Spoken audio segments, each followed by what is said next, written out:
तो इसलिए मेरे सामने बहाना मत बनाओ कि तुम्हें नहीं पता कि क्या कहना है। उसे फोन करो और कुछ भी कह के बुलाओ यहाँ। ठीक है जानान साहिबा।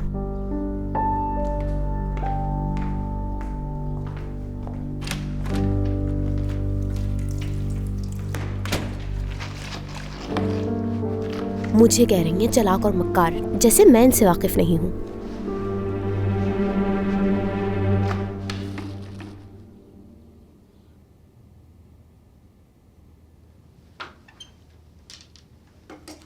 आ जाओ। आपने मुझे बुलाया सुल्ताना साहिबा?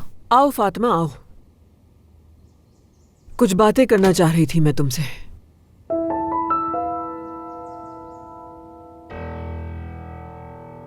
मरहूम हिकमत एक बहुत ही शरीफ और खुददार आदमी था। जी बिल्कुल, अल्लाह उनकी मग़फ़िरत करे। उनके बगैर तो मैं खुद को तन्हा महसूस करती हूँ।